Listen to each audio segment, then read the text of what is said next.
सोच रहा था कि 3 घंटे बांका जाट में लगेंगे। मैंने जब कुछ साथियों से बात की, उन्होंने कहा अब वो समय जा लिया है, अब 3 घंटे नहीं, अब 14 घंटे में देवघर के एयरपोर्ट से बांका पहुंचा जा सकता है। यह परिवर्तन किसके कारण से हुआ?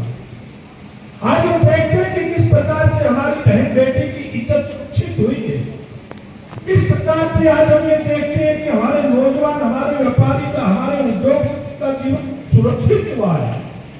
संगठित जो अपराधी गिरोह था उससे छुटकारा मिला। ये हुआ है तो एनडीए की सरकार के कारण से हुआ। आज हम देख रहे हैं कि कैसे हमारे बुजुर्गों को 1100 रुपए पेंशन मिलती है।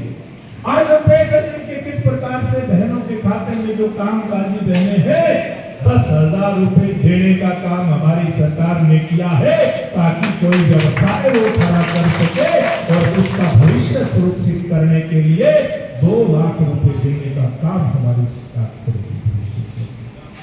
तो लोगों को ध्यान करवाना कि किस प्रकार से हमारी सरकार ने जंगल राज को समाप्त करके और व्यवस्था के अंदर पूरी तरह से परिवर्तन किया है। हमारे बिहारी भाई का जीवन सुख में है। हम किसके लिए जीते हैं, किसके लिए संघर्ष करते हैं?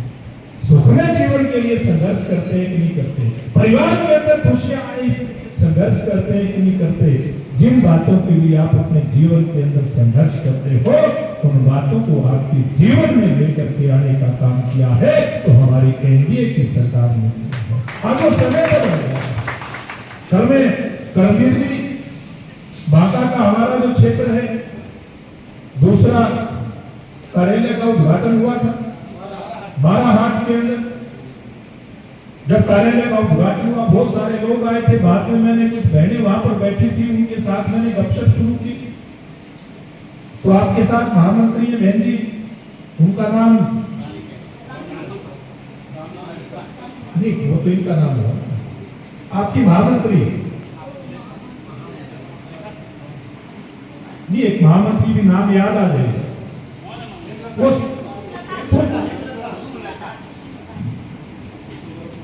तो जो भी कुछ महिलाएं थी उनको मैंने लेकर के उनसे बातचीत की। मैंने ये 10,000 रुपए की जो योजना, इसका परिणाम किस प्रकार का दिखाई देता है? तो सेल्फ हेल्प ग्रुप चलाती, बहनों के बीच में रहती है। कहने कि भाई साहब, इसने तो हमारी महिलाओं के जीवन के अंदर कितना बड़ा क्रांतिकारी बदलाव किया है।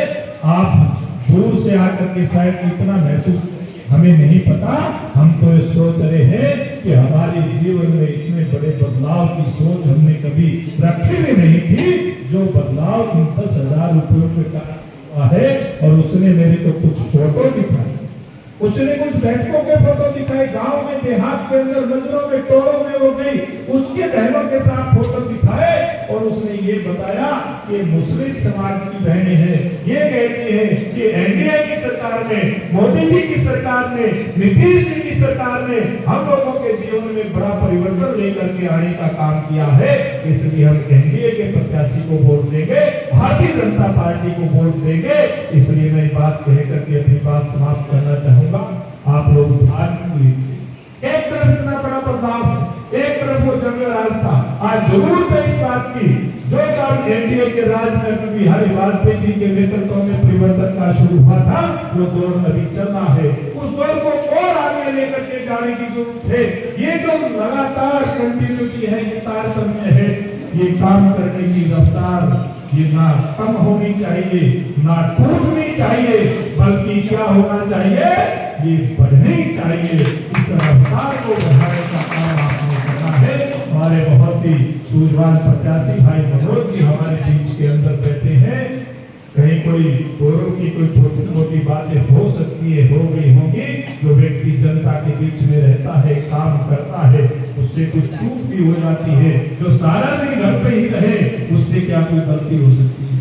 जो काम करेगा जनता के बीच में कुछ चूक भी होगी। सारी बातों को भुला करके केवल निशाना एक ही, बिहार की तरक्की, बिहार की शांति और बिहार की खुशहाली के हमने काम करना है। और 11 तारीख को हमारे एनडीए के प्रत्याशी के लिए आपने डट करके काम करना है। यही संदेश में अपने भारतीय जनता पार्टी के ऐसे कार्यकर्ता जिनके दम पर आज देश के अंदर सरकार भारतीय जनता भारतीय जनता पार्टी बिहार प्रदेश के अंदर मजबूती के साथ खड़ी है। ऐसे कार्यकर्ताओं से मैं नम्र निवेदन करते हुए अपनी बात को समाप्त करता हूं।